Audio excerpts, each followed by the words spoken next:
Before Chekov's Star Trek, the original series had a different navigator who often gets overlooked. Ensign Pavel Chekov Walter Koenig did not join the cast of Star Trek, the original series, until Season 2, but the USS Enterprise had another navigator first.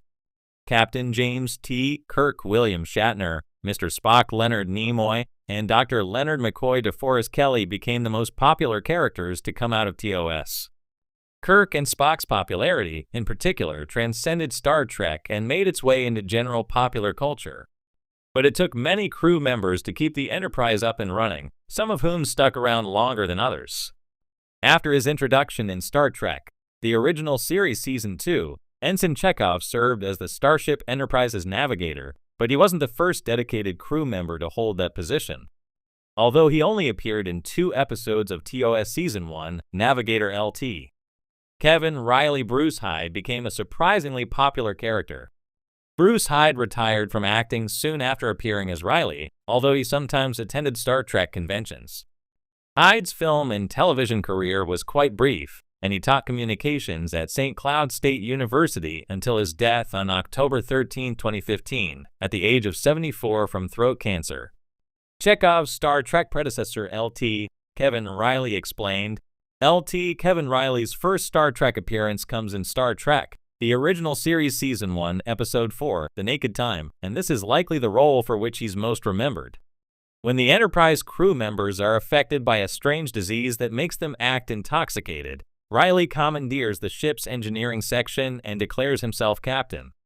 The Irish-born Riley then performs the song, I'll Take You Home Again, Kathleen, repeatedly over the Enterprise communication system. Like Chekov after him, Riley brought a certain liveliness to the Enterprise crew with his youthful energy and proud Irish heritage. LT Riley's second appearance comes in Star Trek Season 1, Episode 13, The Conscience of the King, which reveals Riley's history with the infamous governor, Kodos the Executioner Arnold Moss. The episode follows Captain Kirk as he investigates a Shakespearean acting troupe believing the leader to be Kodos. Kodos had murdered Riley's family 20 years before, and Kodos' daughter Lenore Barbara Anderson tries to murder Riley to protect her father's identity. Riley later tries to avenge his family by killing Kodos, but Kirk talks him out of it. It's not hard to imagine Chekov in this role, as he too was prone to passionate outbursts. Why Riley was a popular Star Trek recurring character. When Star Trek, the original series, boldly went where no show had gone before in 1966, it quickly introduced fans to the iconic crew of the USS Enterprise. Captain Kirk, Mr. Spock, Dr. McCoy, Uhura, Scotty. These names became legendary, woven into the cultural fabric of science fiction. Later, Pavel Chekov, played by Walter Koenig, joined the bridge in Season 2, bringing a touch of youthful energy and Cold War-era symbolism to the mix. But before the Russian ensign became the ship's most recognizable navigator, there was another. Lieutenant Hikaru Sulu, played by George Takei, is rightly celebrated as the Enterprise's helmsman. But it's easy to forget that during Star Trek's earliest episodes, he wasn't always accompanied by Chekov. In fact, long before Chekov sat beside him, a different character, Lieutenant Kevin Riley, briefly occupied the navigator's seat.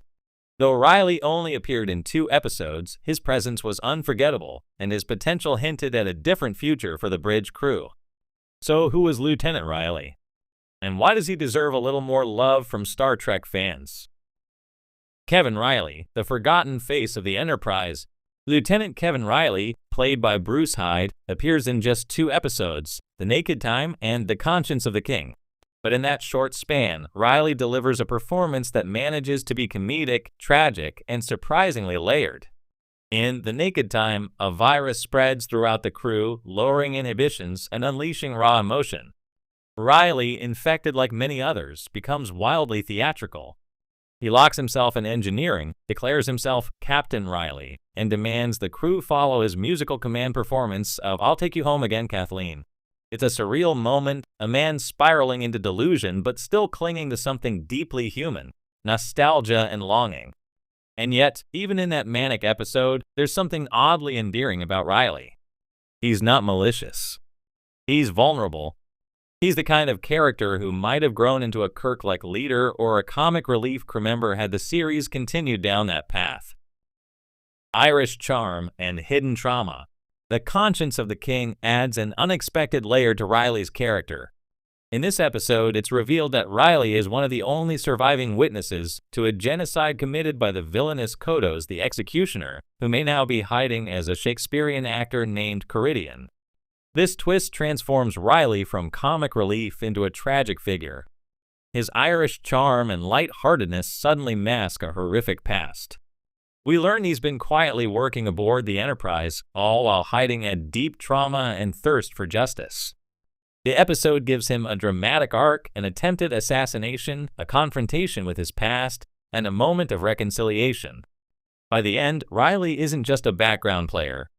He's a stand-in for many of Star Trek's themes: survival, identity, forgiveness, and the human cost of leadership. Why Riley disappeared. It's not entirely clear why Riley was dropped from Star Trek, the original series. Bruce Hyde, a theater-trained actor with a vibrant on-screen presence, certainly had the chops. In many ways, Riley's brief appearances show a level of depth that rivals some of the more developed supporting characters. But as the show evolved, so too did its ensemble. With only a limited number of speaking roles per episode, tough decisions had to be made.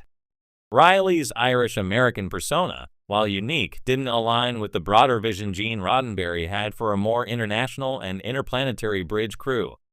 Enter Pavel Chekov in Season 2, a deliberate nod to 1960s geopolitics and a youthful presence designed to appeal to teen audiences.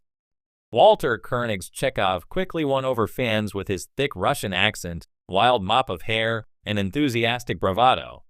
He fit neatly into the dynamic of Kirk, Spock, and McCoy, adding levity and sometimes serving as an emotional bridge between the often dueling logic and passion of his crewmates. Still, one can't help but wonder what might have happened if Riley had stuck around. Would he have become a recurring character? Might he have evolved into a more tragic figure over time, grappling with his past while building a career in Starfleet? A bridge between archetypes. Kevin Riley's dual appearances reveal the early experimentation happening behind the scenes in Star Trek, the original series. Before the writers locked in the chemistry of the core crew, they tried out different character types. Riley, in many ways, bridges two archetypes that would later become common: the comedic sidekick like Neelix or Barclay, and the emotionally wounded officer like O'Brien or Tasha Yar. He was simultaneously earnest and eccentric, a character with depth and levity. In an alternate timeline, perhaps Riley could have become the Enterprise's counselor, a role that wouldn't be formally introduced until Star Trek: The Next Generation. Even visually, Riley stood out.